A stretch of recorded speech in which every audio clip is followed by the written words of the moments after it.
All right, welcome everyone. So this is just a sort of short Q&A session with Professor Kyle Whyte here. This is hosted by the Wattle Fellowship. I'd like to first start off with an acknowledgement of country. I'd like to acknowledge traditional owners of the land in which we meet today, the Wurundjeri people of the Kulin Nation, and pay my respects to elders past and present. So for more than 60,000 years, they've been stewards and caretakers of this land. I'd like to remind everyone that sovereignty was never ceded. I also pay my respect to all people who are in attendance today, whether in person or online. And if you are online, I'd like to invite you to take a moment to acknowledge the land that you're on and reflect on that as well. But thank you. My name is Wright. I'm a Larrakia man from the Northern Territory. I am part of the Wattle Fellowship here at the University of Melbourne. I was also the Australian head delegate for climate change at the Y20 recently. And I'm also joined here by Connie, who can introduce herself very quickly as well. I'm Connie,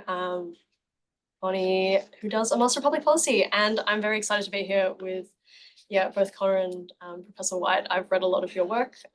It's really widely circulated for those who are less familiar in climate justice and environmental justice literature. And it's really, really exciting, I think, for us in the Australian context to get to learn from a different perspective where settler colonialism has had a very different path and looks very different today for Indigenous Americans to Indigenous Australians. So yeah, excited to be here.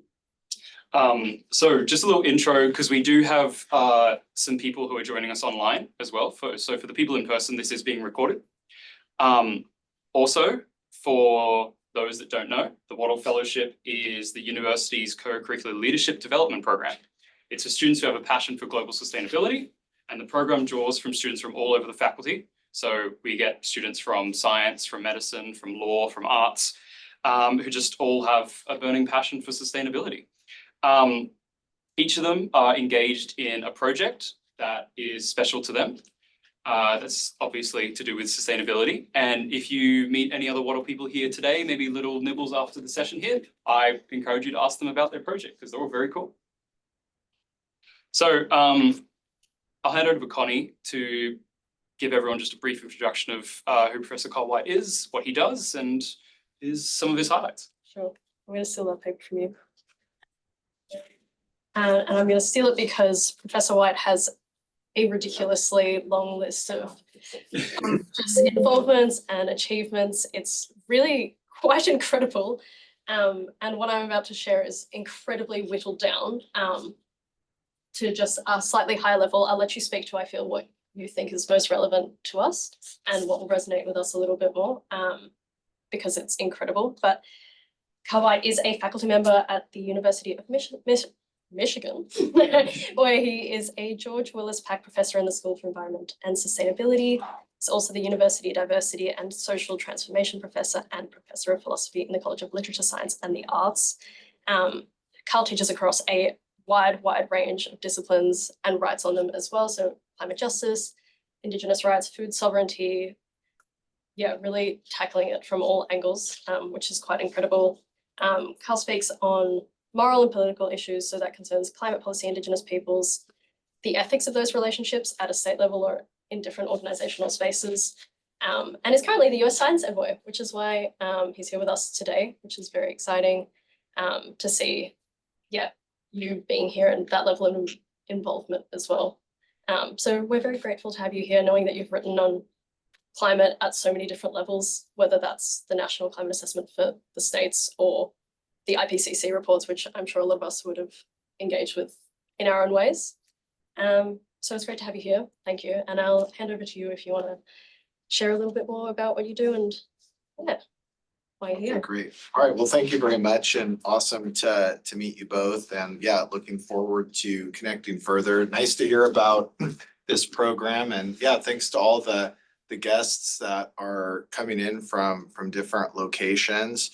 And so I was really enthusiastic to hear about what y'all are up to in this program. And so I did want to talk a bit about the journey I've been on regarding climate justice. And I'm from a tribe. We used to be one nation, and then the U.S.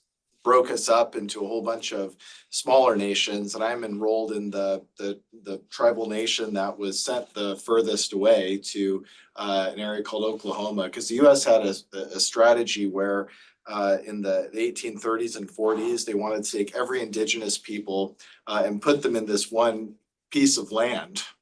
And it was the land that at the time they thought was just a place where nobody could survive. And so they started marching tribes right and left from all over California, Georgia, Michigan, Trail of Tears, Trail of Death, all these different walks in the 1830s and 40s. And so now that's the state of Oklahoma. It's got 39 tribes in it from every other place but Oklahoma, with one exception. So we were sent there, and that's where our reservation is. And then we have another related group that we were part of in the state just next door, Kansas. We have 7 of our communities in Michigan, which is where I live. It's in our original homelands, which is the Great Lakes region. 1 in another state, Wisconsin, and then we have 3 or 4 communities on the Canada side, since we were originally involved in the whole Great Lakes region, and weren't anticipating the border sort of bisecting our territory. And so I had always, grown up with a strong connection to all the stories in our family about what it meant to survive moving from Michigan to Oklahoma. And we literally were a community that was constantly moving from the 1830s through the 1880s.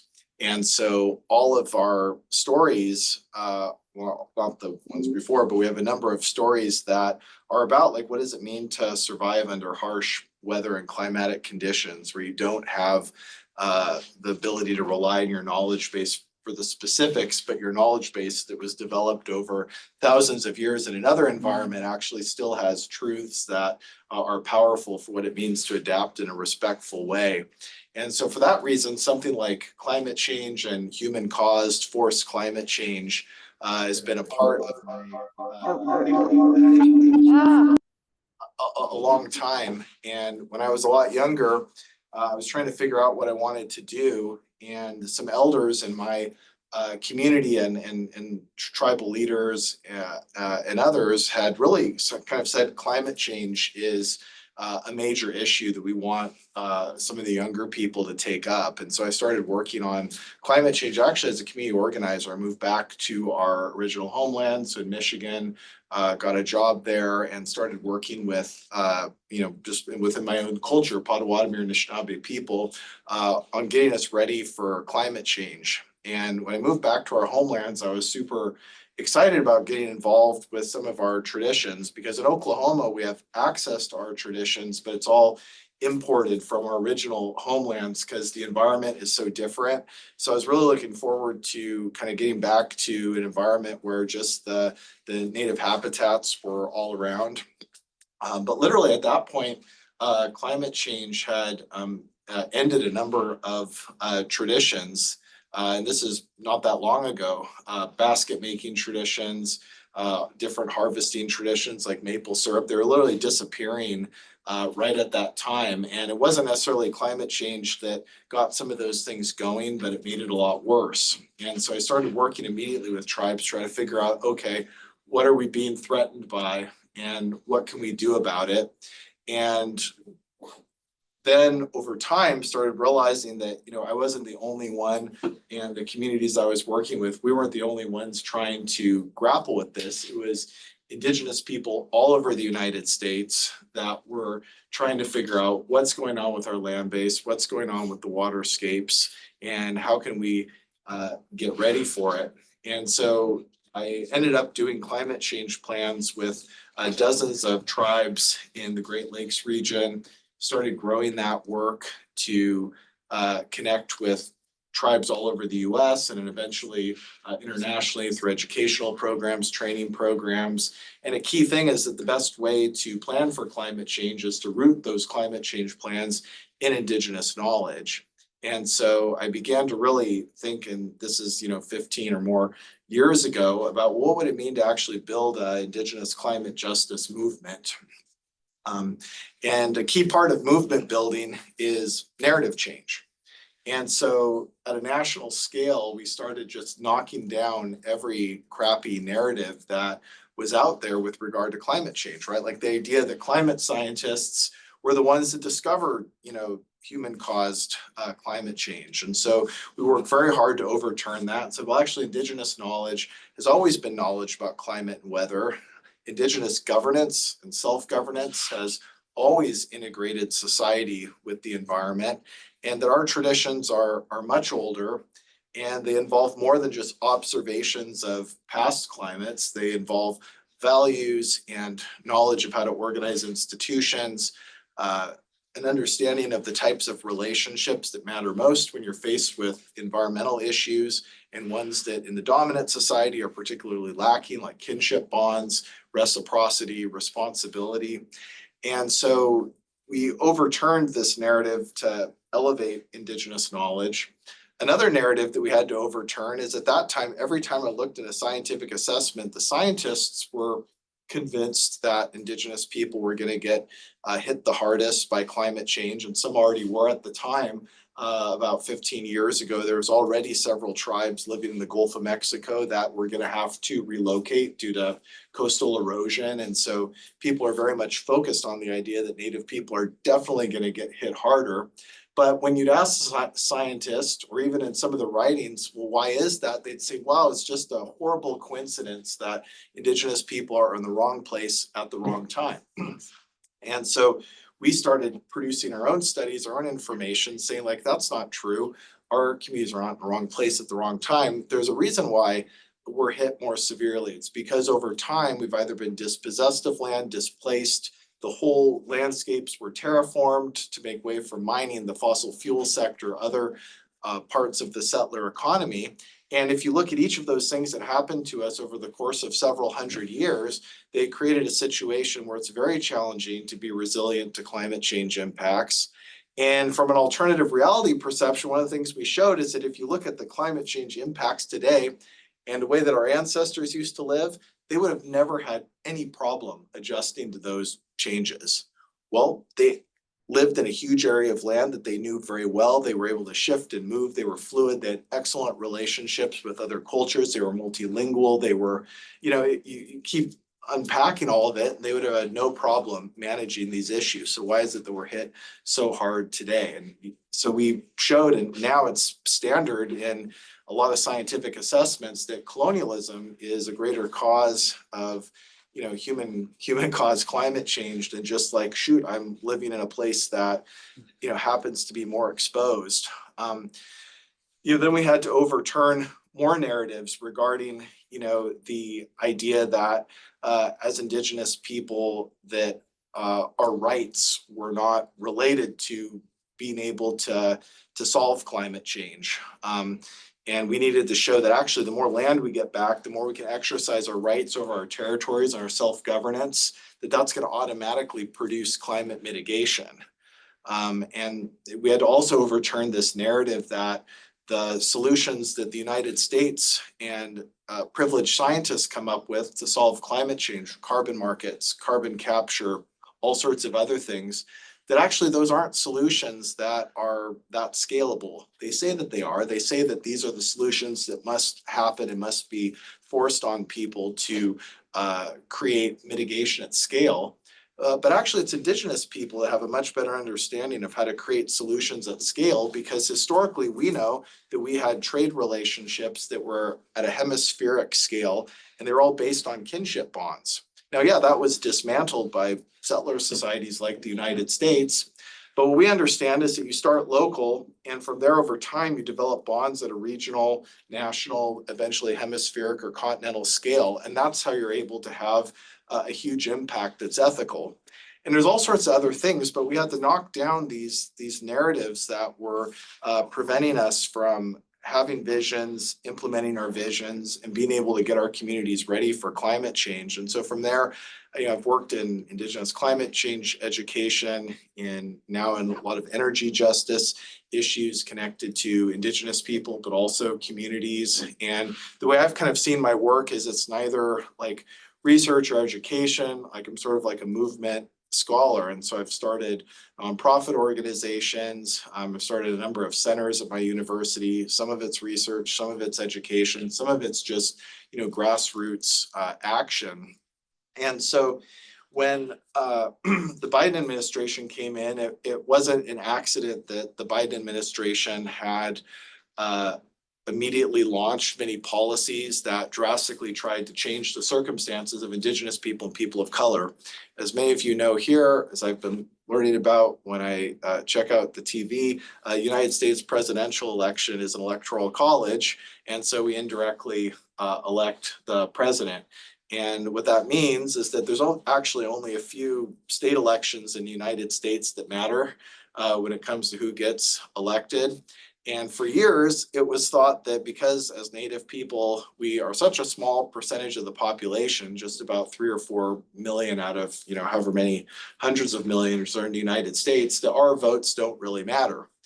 But then, about 30 years ago, as the electoral map in the US began to start shifting, and you got into this situation where it's really about 7 states, well, shoot, some of those states, that tiny Native population makes a huge difference. So like in Michigan, where the margin at one election was only 10,000 votes, well, if Native people want to express their voice, that can make a difference in that situation. And so in a lot of these states, Arizona, Michigan, Wisconsin, others, that small Native population is not so small when it comes to electoral politics within the United States. And so anybody that gets elected is going to have a certain attitude toward Native people and people of color. And so the Biden administration began to roll out a number of policies, and I got heavily involved in seeing how far we could implement those policies. And so one of the ones that came about in the United States is the White House actually developed one of the most detailed and extensive policies on Indigenous people's knowledge.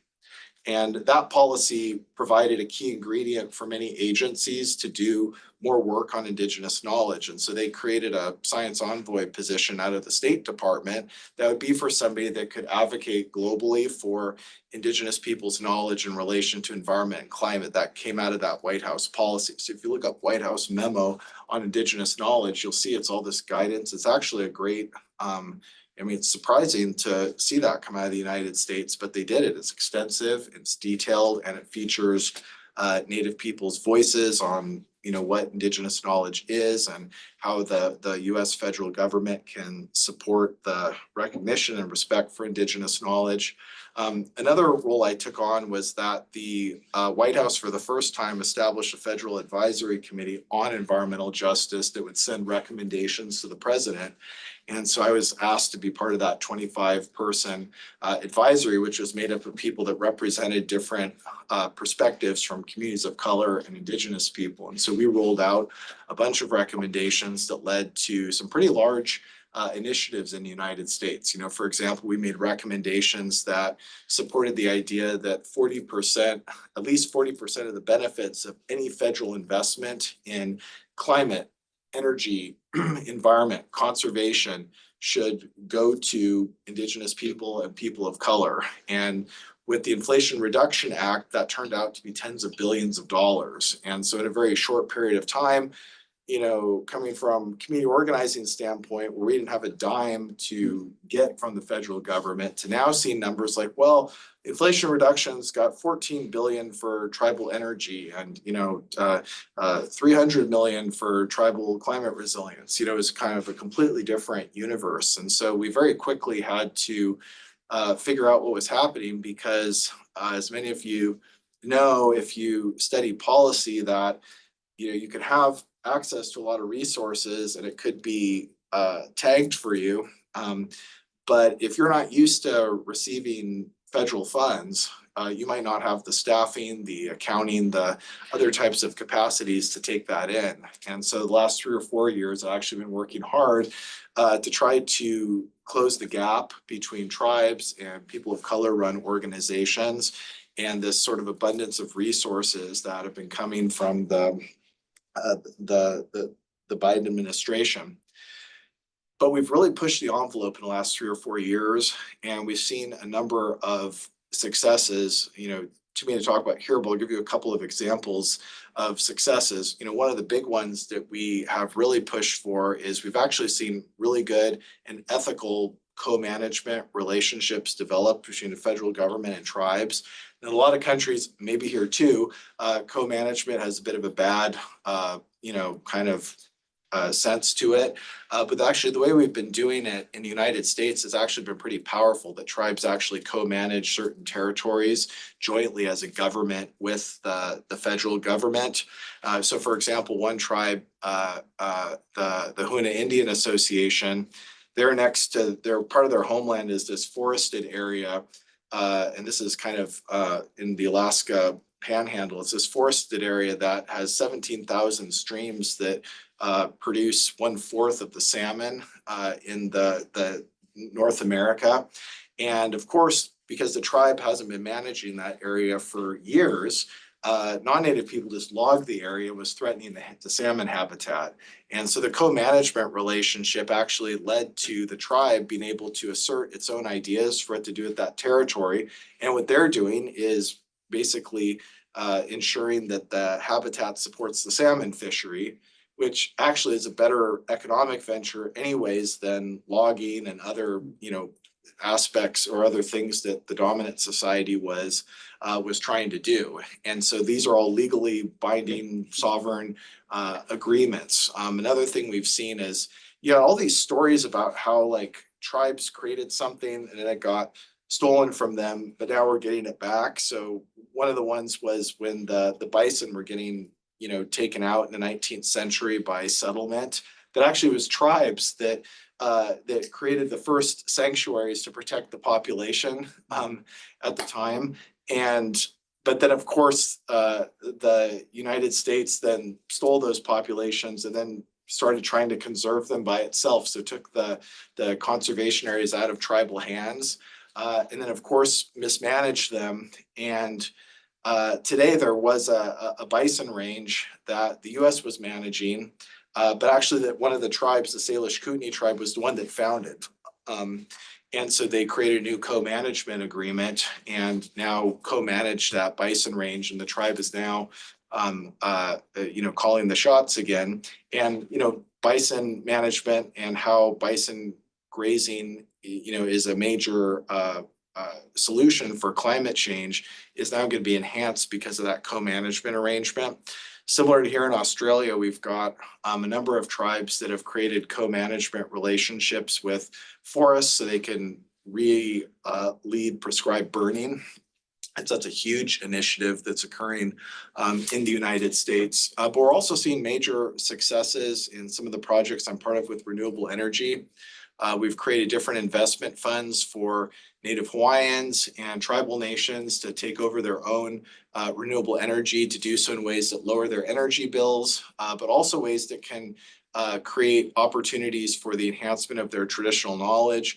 One community that I've worked with for many years on Molokai in Hawaii, they've figured out all these interesting ideas of how solar panels can actually create habitat for certain medicinal plants. And so they've combined indigenous knowledge with renewable energy. And so we're seeing all these examples like this where we're kind of rewriting the script. And in the United States, these things, the way that we do them is that there is a foundation in treaty rights and a foundation in this idea that the U.S. does recognize 574 tribes as sovereigns. And so actually the U.S. is a combination of three sovereigns: the federal government, the state governments, and the tribal governments. And we're referenced in the U.S. Constitution in the Commerce Clause that delegates to the federal government the responsibility to deal with tribal nations.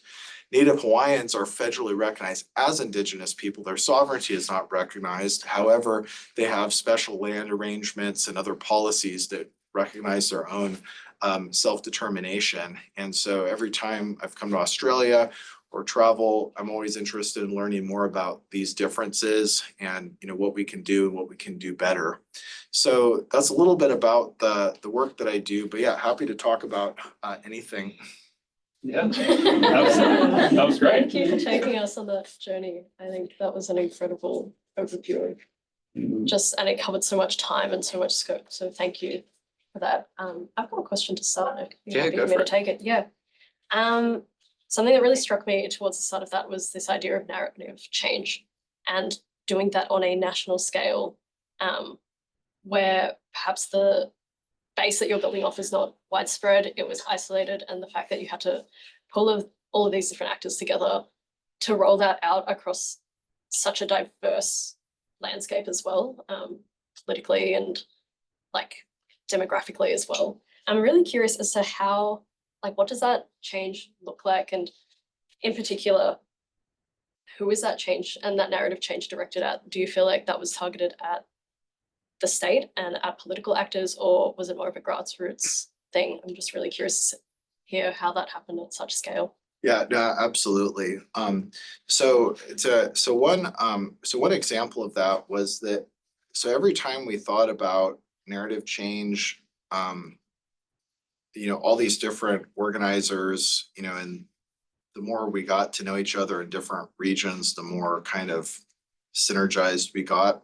But we picked certain like institutions that like we knew we had a chance possibly to start influencing.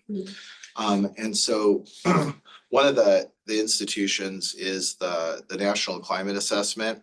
So the United States, surprisingly actually has a statute from the early 1990s that requires the United States every 5 years to assess climate risks in the United States. And because it's actually a statute, it is, a different presidential administrations can't really overturn it. You need a major vote from Congress, which typically to repeal a statute is, they don't have the proportion among the parties to actually overturn it. So the US is locked into doing this climate assessment, and it's big. It's got like 300 authors and it covers every region, and similar to the Intergovernmental Panel on Climate Change, brings together just the best information available on science. It's a document that's heavily related to congressional allocations of funds. And so one of the first problems when I was working as a community organizer was one name money to implement different climate change adaptation measures. And so I said, okay, how are we going to influence the money part of it? Well, if we could figure out a way to get more involved with that national climate assessment, then it might be possible to create a report that would demonstrate what the funding need was. But we don't want to get involved in a way where we're simply portraying ourselves as, vulnerable and helpless. We have to do so in a way that is, in a way that is empowered. And so what had happened, and this is kind of like 20 years ago, more or less, is that we said, oh, all right, the National Climate Assessment is scoped out each time they do it through different public participation mechanisms, through tribal consultation, through different politicians and their influence over how the assessment gets put together. And what we started doing is going to tribal leaders, going to others, saying, look, you need to tell the federal agencies when they put this together, it needs to have an Indigenous peoples chapter in it. You need to tell them that there needs to be Indigenous authors and that they need to actually have like an Indigenous knowledge section to it. And so we started organizing conferences, we did op-eds, we got involved with different federal advisory committees that would shape this. So we kind of just started figuring out what's every entry point to get involved in that could possibly, influence this report. And so we had conferences, that would be a topic of the conference. How do we influence this? And so in about 2012, 2013, the National Climate Assessment agreed to have an Indigenous peoples chapter, which they hadn't had one. They'd had one before during the first iteration. That's a totally different story. But under the Bush administration, they hadn't had one. So we need to bring it back. And we wanted them to allocate funds to then actually make it so that chapter would be based on workshops that were done in different communities where their communities would share what they knew about climate change, because there was no academic literature on Indigenous risks and so on to climate change or Indigenous knowledge. We had to create the information base. And so we got them to allocate funds to do these workshops in communities, which were extremely popular. People came from far and wide, gave their testimonies. And it wasn't that like they didn't have to share any like deep knowledge or secret knowledge. They just came and shared like what were the big concerns they had with respect to climate change, and would just say at a very general level what their knowledge could do in terms of climate change planning. And so that chapter that came out, the chapter itself was mostly non-Indigenous authors, but they did a really good job. And they incorporated what came in the workshop. They were a very powerful chapter that went straight to Congress, and people in Congress were like, we had no idea that that it was this bad. We coupled that with actually a congressional hearing for the Senate Committee on Indian Affairs, where we had actual Native leaders come and give testimony about how their communities were affected by climate change. We had a conference in Washington, D.C. On Indigenous climate change risks. And so we sort of just like went really hard to make the case. And we started seeing the funding go up. So that small amount of money that was originally allocated, which was literally like $500,000 US that all 500 some tribes had to compete over, pretty pathetic. That started going up to like 5 million. The Bureau of Indian Affairs created a $10 million resilience fund. And so all of a sudden more tribes started piling into that, and they were getting small grants to set up their plans. Then we had another national climate assessment. We ramped it up. We had majority Native authors, and we published our own reports that included all of this Indigenous knowledge in them. But because they were so long, they were like hundreds of pages, we figured out how they could be consistent with the US statute that makes them citable in an authoritative scientific report. So then that chapter, the 2018 one, was even better. That went to Congress. We got more funding. We went into the hundreds of millions. And then that was part of what also influenced the Biden administration's thinking. And there's all other stuff that happened. But then we just got done with a fifth climate assessment. And now we have a chapter that not only is it majority Indigenous authored in the chapter, but 3 of the authors were early career Indigenous scientists. And they've already named the authors for the 6th one, which is going to come out in another 5 years. And I think it's all Indigenous authors on that chapter. There's Indigenous authors across the whole report. And you can say stuff in it like colonialism. And we've actually like literally like the policies in the Biden administration, despite the good and bad of all of that, but literally they're created to pinpoint colonialism as the issue. But because the National Climate Assessment says that, it actually states that that is the issue, that the cause is not wrong place at the wrong time. The cause is land dispossession, other types of things. So the policies are seeking to address that. This is why we've seen improvement. One last example, an example of improvement is that with one of the tribes that was originally having to relocate in Louisiana due to coastal erosion, like about 10, 15 years ago, they'd received resources like just that were not suited to their situation. I actually had to serve as sort of like a mediator between the state of Louisiana and some of those tribes because the funding deal was so bad, it like didn't address their needs and so on. But fast forward, that same community got $56 million grant. So they would just create their own climate resilient hub, not some bizarre thing where they'd be, subservient to the state, but like their own hub. They will draw out the institutions, they will implement it, they will build the buildings, they will, map everything out consistent with their culture, which is important because actually that watershed down there, they have traditional knowledge of how it works. They understand what it means to confront disaster. So anyways, it was all sort of grassroots action because we needed to identify every leverage point and identify the institutions that we needed to influence. We did this with a number of different institutions, but it started slow. And once we were able to create conferences and events, people could get together and realize you're not alone. There's a bunch of people just like you, maybe different language and culture and community and different shape and size and all this, but they're all thinking the same thing, that these narratives need to be changed, but the narrative change needs to be connected to identifying the institutional leverage points figuring out who the decision makers are and finding ways to influencing them and just committing to do it, even though you don't know how long it's going to take. Thank you for that. It's hearing that from an Australian perspective, I think, to hear how the ball rolled and snowballed almost is very inspiring and exciting, I think, to know how quickly. I think it opens up a lot of areas that we're lacking, and sort of identifies areas where we can move into as well. So that's very good to hear. Absolutely. Just on that as well, do you see a lot of parallels between Indigenous Australians and Indigenous Americans? Yeah, I mean, absolutely.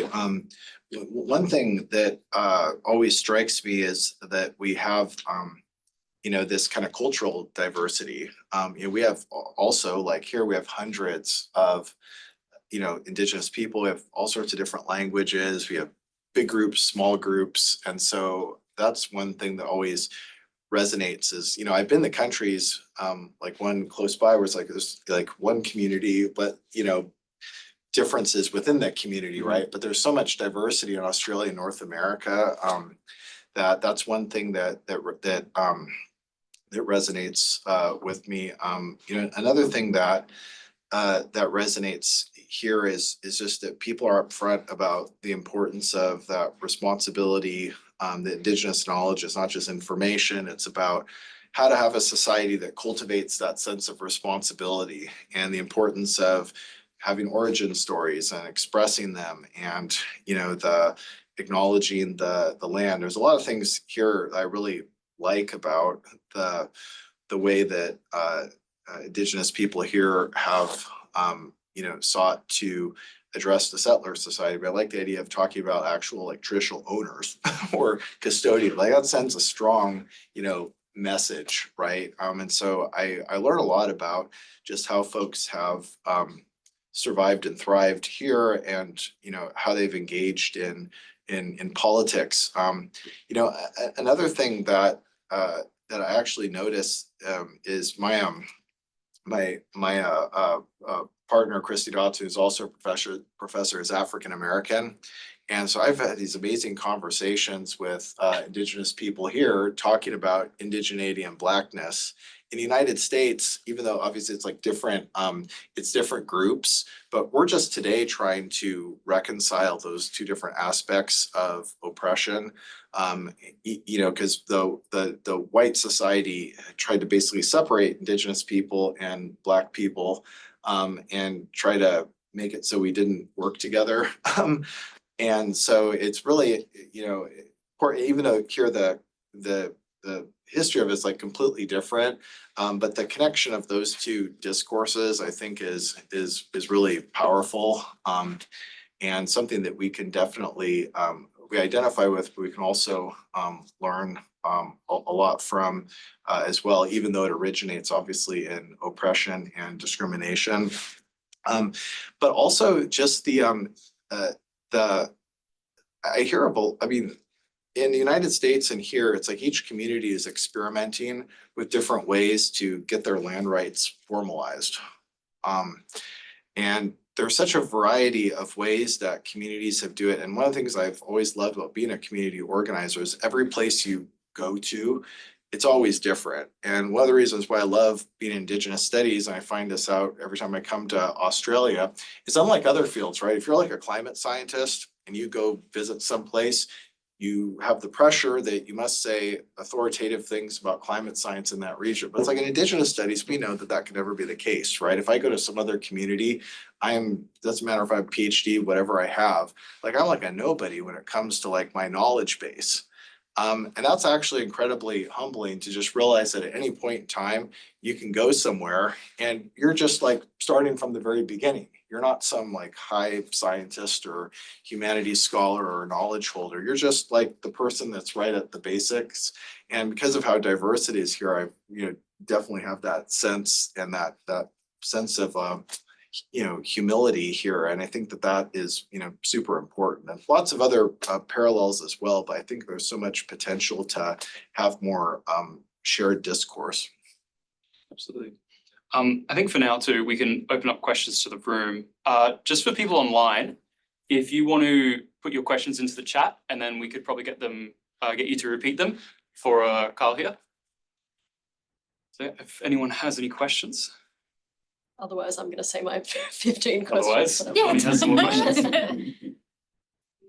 I've got one. Yeah, absolutely. I would love to know, and maybe this hasn't been an issue for you, but I understand that there's like, and you kind of mentioned there's a lot of secret knowledge as well, and how sometimes it can be difficult or unethical to get people to share that secret knowledge. So yeah, how have you had to deal with that, and what have you found to be helpful? Yeah, absolutely. One of the things, again, kind of on this topic of narrative change is in like Indigenous organizing, there's kind of like two tasks that you almost always need to pursue together. The one is that, yeah, you have to show that like, say, Indigenous knowledge or Indigenous culture or Indigenous schools are like definitely different. But then the other one you have to show is actually that like in Australia or United States, that like the settler society is actually kind of like not thinking that critically about like just their own, the way their own society works, right? And so some of the things we say are different, they're actually not that different, just the settler society doesn't want to acknowledge them. And like the sort of secrecy of knowledge is actually one of these areas, because for example, when like a scientist publishes a paper, if I read the paper, that should be enough that the recommendations in that article or the quality of the information that I vouch for, I see that their degrees, their universities, I read their methods section. It's like, okay, this is great. I don't like need to go back and look at their data sets. And in fact, most scientists don't even share their data sets. I don't need to get all into that. Like, I don't need to like do an ethnographic study of their lab to, right? I mean, so actually, science itself protects, the vast majority of its knowledge is actually quite secretive and esoteric, and the holders, the professors and researchers that have gone through all the ritualization to get the degree and to be one that can hold those secrets, right? But they've developed systems so you don't have to get into all of that. You don't have to look at somebody's whole data set and do an ethnography of their lab. And so one of the things that we've really tried to do is, is kind of just rid ourselves of that like curiosity from the settler society, right? You don't need to be like curious about, you don't need to know the details, but what you should respect are the recommendations. And what the knowledge is speaking to and the prescriptions. And so, yes, we did do a lot of work, and one of the projects is called the Guidelines for Considering Traditional Knowledge and Climate Initiatives. We did outline, and the federal government eventually accepted those ethics that agencies need to follow so that they don't like do something bad with secretive information, which actually is some pretty bad stuff out there, because probably similar to here, if somebody like tells a story about a historic climate change impact, that might disclose like where certain medicinal plants are. And we have people like in the United States that are looking to find out where rare plants are, and they will pillage it. And so we had to figure out solutions to make sure there were protections so that people could share what they knew. But they wouldn't become victimized by the fact that the United States, if a federal agency finances something, somebody can actually make a request to get any of that information made public. So we did do that, but more importantly, one of the main things is that we need to show that you don't have to like know what the story says. You don't have to know the specifics to respect the recommendations that come from it. And so, yes, Indigenous knowledge is different. We have different recommendations. But then when somebody says, well, that's not fair, how come you guys don't get to, share your secret? We don't get to know that. But it's like, that's how science works. Like science doesn't do that either. You know what I mean? That's why the academic publishing system works. So we don't have to, get into it. So anyways, thanks for your question. We had one online from Lenny and Penny. Sure. Let's get Lenny first. Oops. I think. Do you want to come off mute, Lenny? No, okay, I'll ask your question then. I'll read it out. Okay. This is what happens when you utilize the chat function. So I'm impressed. There was a question mark, hence the inflection. Sorry, folks. That tribes are recognised within the US Constitution, and disappointed as many Australians are about like the yes vote failing. What do you think we need to do as a society to shift attitudes to recognise our First Nations peoples here, to enhance their right to self-determination? And I guess like, have you seen things that have worked particularly well in the US context or other contexts that you've either like studied, interacted with as well? Yeah, absolutely. Thanks for the question. Yeah, I mean, I'd be curious what folks' reflections are about Australia.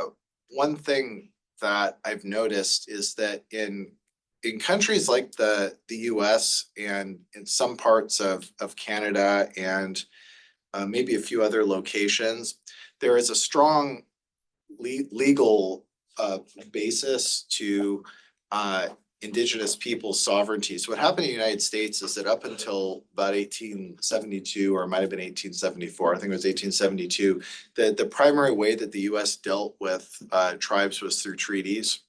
And so like here, a treaty is the law of the land, it's ratified. There's some tribes like California that they don't have treaties.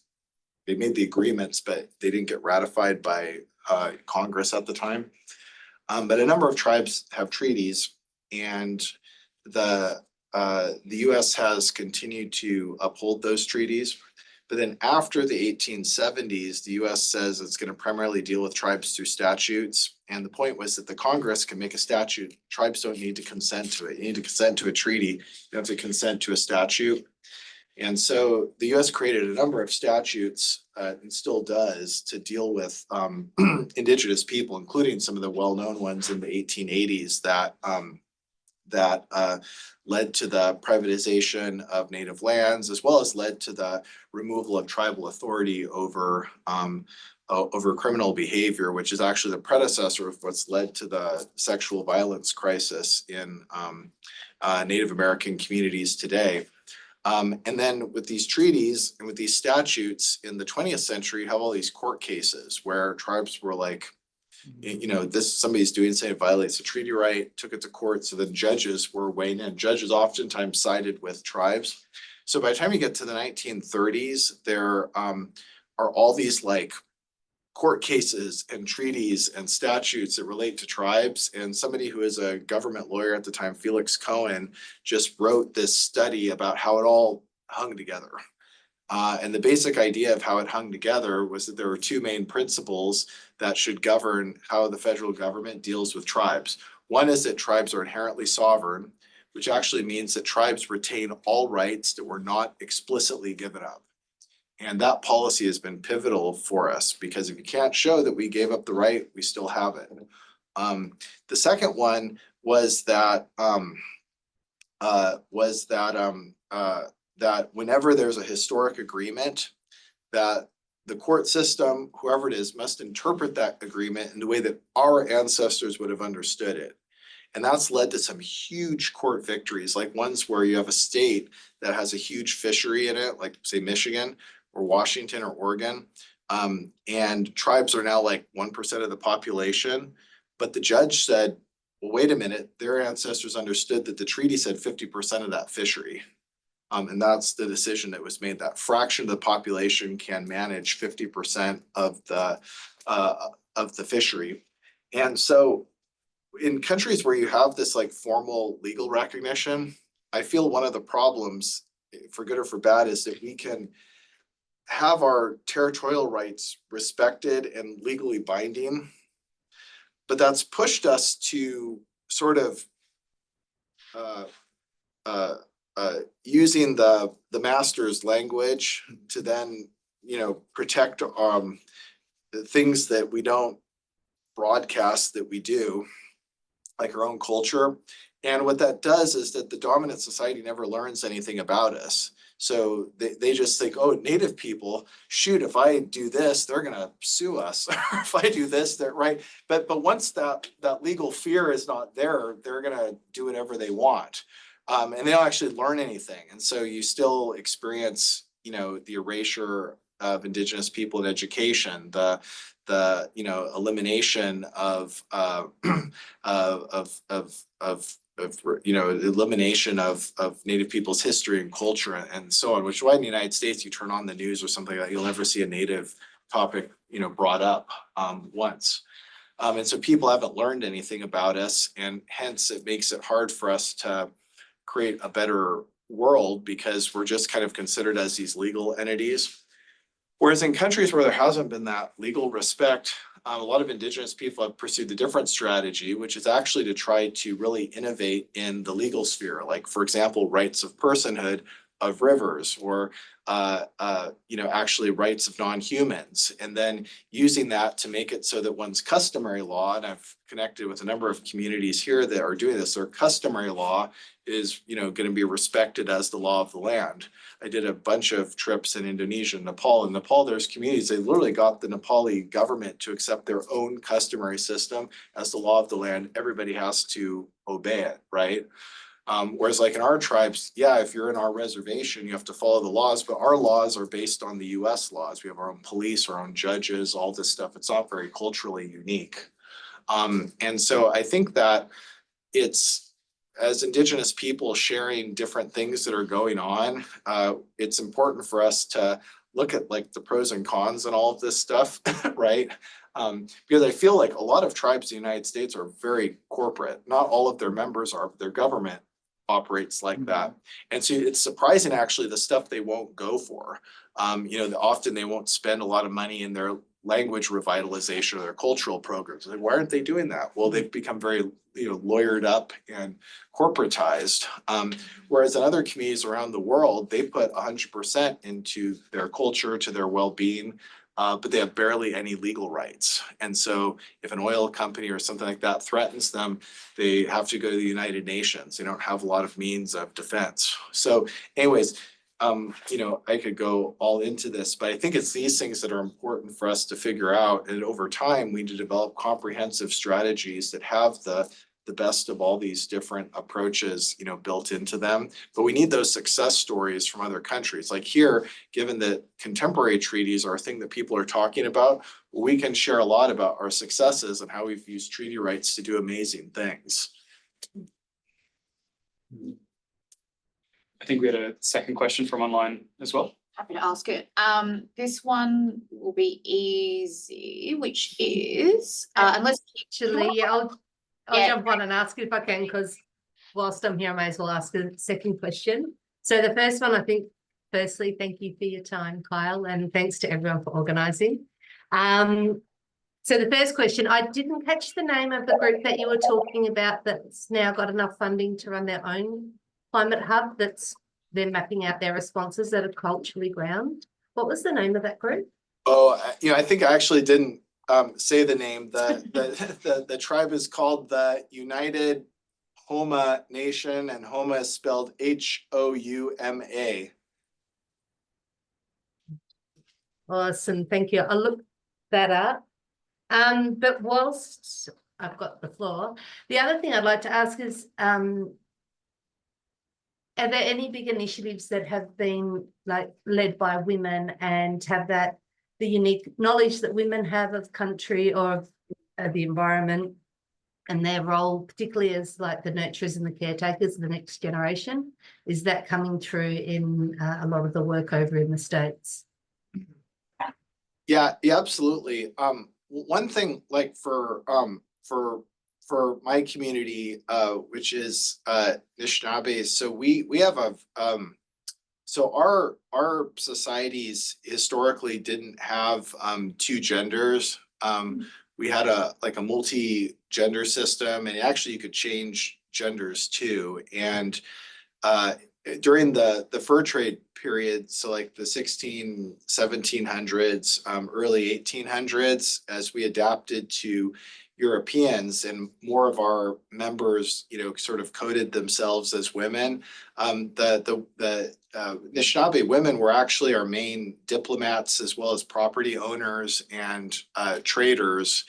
And at that time, we were actually more powerful than the US. And the US very deliberately, it's well documented, realized that one way to undermine us was to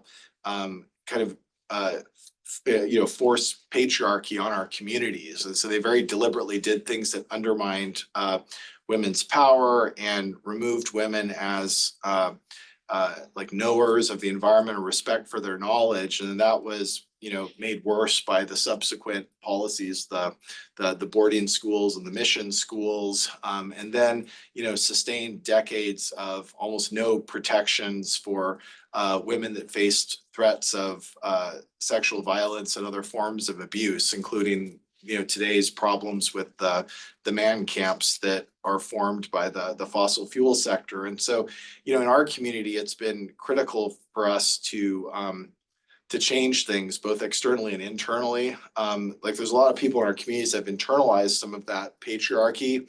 And so they'll think things like, oh, this plant has always been stewarded by men. Well, that's not true. That's a creation of like the last 100 years. And so like when I moved to Michigan, one of the big and most inspiring parts of our movement was the Mother Earth Water Walk. So Josephine Mandamin was an old woman, an elder from Ontario, but Anishinaabe person. And as a grandmother, she just started walking across the lakes, the big lakes, just walking on foot. And people would march behind her, and there would be huge, they're called Mother Earth Water Walk, huge water walks, Native people, non-Native people, men, women, two-spirit people, gender non-binary people.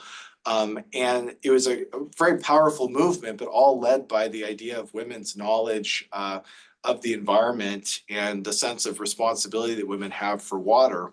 And what's interesting about that approach too is that it wasn't actually saying that there was like, men do this and women do this. Rather is saying that, yeah, you can have gender in a society, but the gender fluidity is also something that needs to be accepted as well. And so our movement is really aligned, I think, with other movements as well. But yeah, we have all sorts of political formations that favor women's leadership in our reports and studies and conferences. We really strive to change our situation again so that there is gender equity and that the dominant society understands that they need to make up for the sexism and the patriarchy that they had wrought against us. So yeah, absolutely, we want to be doing that work. I might jump in. Thanks for that question, Penny. And that response. It's really interesting. I kind of want to go back a little bit to what you were talking about before, which is sort of the double standard on Indigenous knowledge and Western knowledge and the trust between the two and the legitimization of that. And I feel like that plays out at more than just, the scholarly level and just general, like the operation of a tribal government, which I think to us is a little bit foreign in some ways in terms of your description of it as corporatized and lawyered up. I'm curious to hear about, also you've also touched on the fact that in sort of evolving into this more like governmental or almost like aligned with the settler colonial government, you've lost some of the maybe like awareness or cultural awareness in the rest of the states in terms of people knowing about Indigenous Americans and that engagement. I'm curious what you see as the way forward or what you think that future can look like moving beyond just a corporatized structure, which is not to whittle it down to just that, but where you see that going. Yeah, no, absolutely. So one of the things about the kind of U.S. history is that up until the 1930s, when the U.S. would engage diplomatically with Indigenous people, it was always with the traditional governments. In the United States, are usually consensus-based governments, clan systems, pretty rich and complex cultural formations, and so the U.S. would negotiate with them. But then in the 1920s, the policy for the last 40 years in the U.S., that time period, was to liquidate tribal collective lands into private property. And there was a report that U.S. Congress produced called the Merriam Report, which said that was an economic disaster. So the U.S.'s own policy, they kind of reported on themselves that it was a disaster. And so at that time, there was a white guy that eventually ran our main kind of federal agency that deals with us, the Bureau of Indian Affairs. And he had a solution to the problem, which was he would end the liquidation of private property. He would restore the idea that tribes held communal land and should be treated as governments and not individual land owners. But his strategy was that the way you would do that is that each tribe would have to agree to take on as their constitution a corporate charter, and they would be led by a democratically elected business committee. And that would be like the council, business committee, and you literally have a corporate charter, no different from any company. And that the tribal corporate charter could engage in business transactions if those business transactions were facilitated by the Bureau of Indian Affairs. And what happened was a bunch of tribes accepted this, some didn't and were accepted in modified form, but it converted tribes actually into private companies. Basically, a lot of tribes today, their council is still called the business committee. Most have changed it. And it divided internally tribal communities because the people that would get elected to office were ones that had financial resources to run, to campaign, could interface with this, could, make deals that would provide jobs. But what happened is that because industries, settler industries realized that they could exploit Native people, especially because all their deals and leases and all this stuff were actually going to be facilitated by the federal government, who had their interests in mind and not ours. They flooded Indian country and overwhelmed the federal government's capacity to do anything about it. And so this is what created what's now the current system, where a lot of private companies pay for their own risk assessments for environmental projects because the federal government can't do it. So they would just create a sham risk assessment, all right? And we also found out that they were stealing money because we were able to share in the profits, but we couldn't get the profits, the royalties, directly from the companies. They would go to the government and the government would send it to like somebody working in a country store. And just like in summer camp, we go to that store and say, how much money do I have in my account? You can buy whatever, Snickers bars, whatever it is you want. Turned out they were stealing tons of money, and that led to what's today the biggest class action lawsuit because we have a lot of those records. And so Obama settled it for hundreds of millions of dollars, which was not near enough. But anyways, so we got converted into this corporate system, but actually the version that the US created in the 1930s, if the population of the tribe elected people that would do things differently, we could change the constitution. So 60 years later, most tribes had changed their constitutions pretty substantially. And actually that ability to change the constitution has actually meant that if we get the right people elected, they can do amazing things. Like there are actually tribes, and because we're sovereign, that they had their tribal council pass a resolution that a river would be a person. And then they can make that a law, and that is actually a US law. If somebody wants to do business in that tribe, if somebody goes there, they have to respect that that is the law. That's a legally binding law in that area. And so a lot of the work I've done has been to try to influence elected leaders in tribes and actually mobilize tribal voters to kind of see the power that we actually have. And so I think the future is to get people elected in our tribes that have this vision.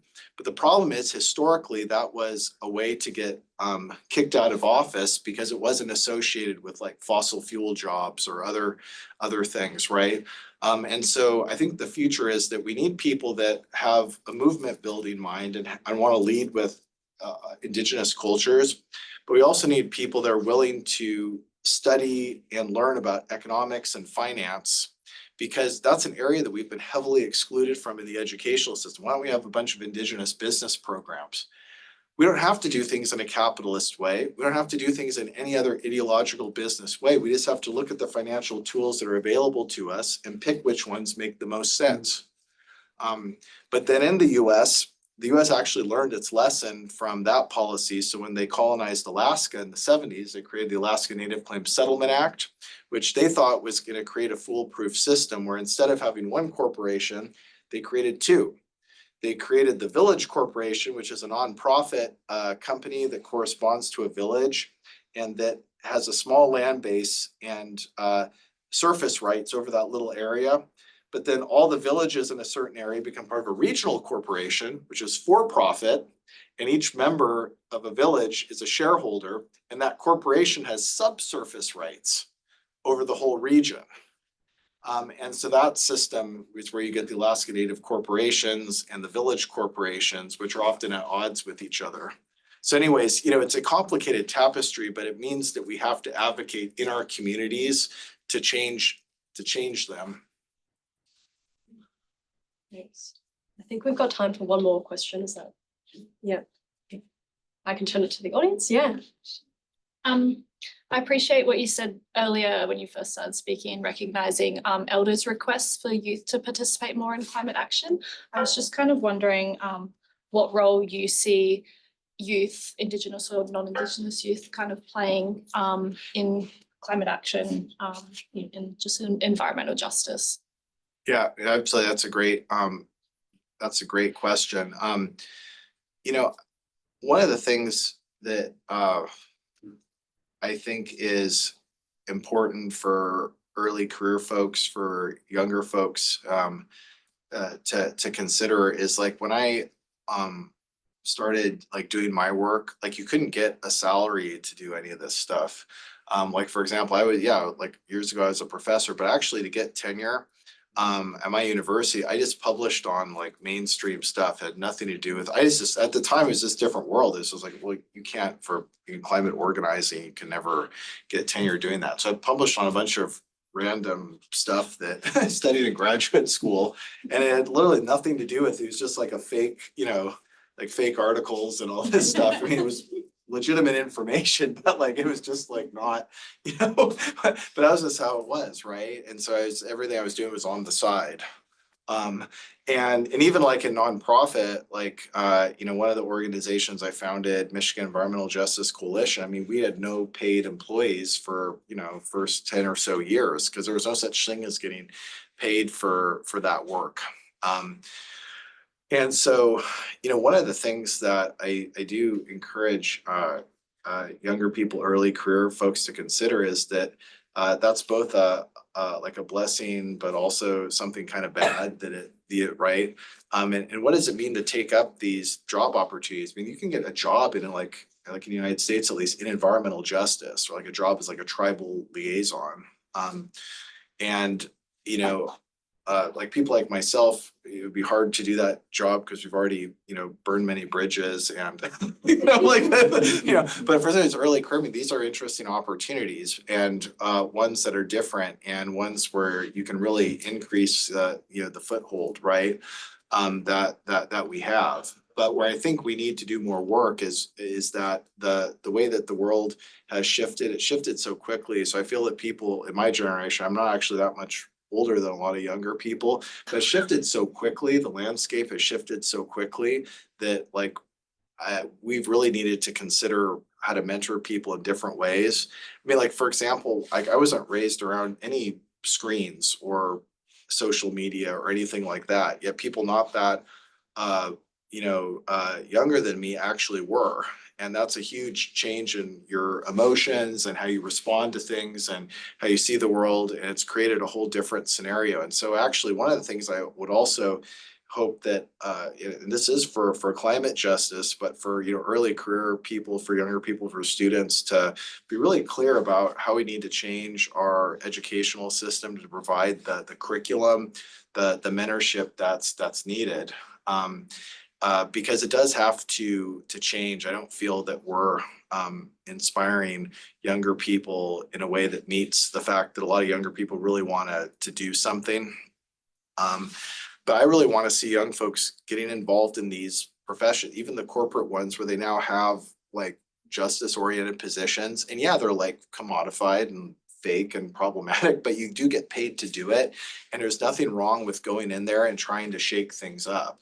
and realize, you know what, maybe I will get fired, right? Maybe, right? But what else are you gonna do? You know what I mean? Are you gonna, you know, do something that's not meaningful? No, you're always gonna do something that's meaningful. So why not, you know, get involved in these things and, you know, and really try to shake things up, but recognizing that it was never like that before. This is a recent, you know, this is a recent phenomena.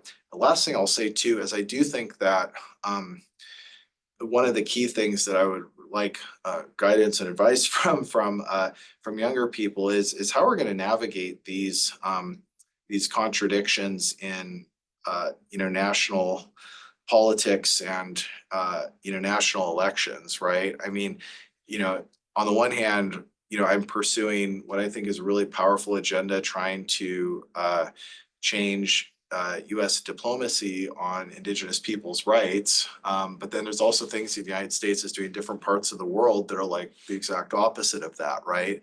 And then you get into an election situation. Well, who do I vote for? Like, how do I make decisions about this? And I don't think a lot of younger people are satisfied with the idea of like, you know, you choose what you believe is like the, you know, the lesser of two evils or something like that, right? So I think we need to come up with a better way to think about how we exercise our vote, how we deal with the fact that the national level politics is not, you know, is not like satisfying, and is bound up with a number of, you know, highly problematic, you know, issues. And so I really like to see some of that leadership coming from younger people about how to make sense of that landscape, and not just to disengage, but to engage in, you know, engage in a different way, and engage in a way that we can really believe in, and that's meaningful, that will unify people in different, you know, different generations. Amazing. Thank you so much for that. Just for some sort of closing statements, guys. There's food at the back here. We will probably wrap up pretty soon, but everyone feel free to stay, chat, mingle, have a bite to eat. But thank you so much. Great, thanks for hosting. Really loved your in-depth discussion about everything. All the topics were amazing, very well in-depth covered, and love to chat to you more as well. Absolutely. Everyone also wants to come and ask some more questions. Okay, great. Thanks again for hosting. And if we could thank Kyle.